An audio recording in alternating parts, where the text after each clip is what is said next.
किसी ने बहुत सुंदर बात कही है। गिरना बुरा नहीं है, अगर गिरने के बाद उठने की हिम्मत बाकी है।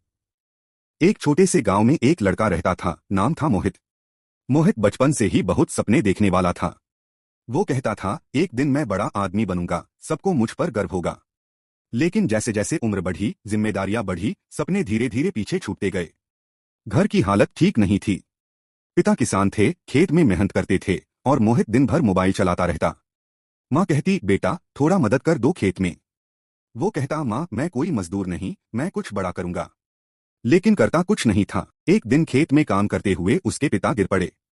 थकान, धूप और उम्र सबने मिलकर उन्हें बीमार कर दिया। घर की जिम्मेदारी अब मोहित पर आ गई। वो कुछ दिन तक काम पर गया, लेकिन जल्दी ही हार मान गया। कहने लगा, ये सब मेरे बस की बात नहीं। घर में झगड़े शुरू हो गए, माँ रोती रही और मोहित अपने ही सपनों से भागता रहा। एक दिन गांव में तेज आंधी आई। खेत में खड़ी पूरी फसल बर्बाद हो गई। घर में खाने तक को कुछ नहीं बचा।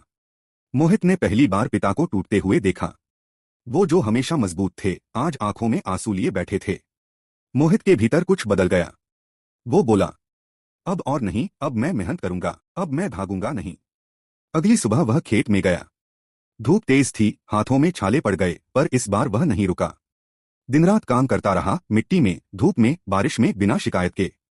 धीरे धीरे खेत फिर हरे होने लगे। फसल आई, घर में रौनक लौट आई। पिता की आंखों में चमक थी। आज पहली बार मुझे अपने बेटे पर गर्व हुआ। मोहित अब गांव के बच्चों को भी मेहनत की सीख देने लगा। कहता, मेरे सपने तब पूरे हुए जब मैंने भागना छोड़ा और काम करना शुरू किया।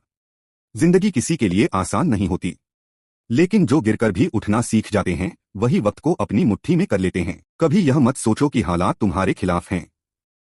शायद वही हालात तुम्हें वो ताकत देने आए हैं जिससे तुम उड़ना सीख सको।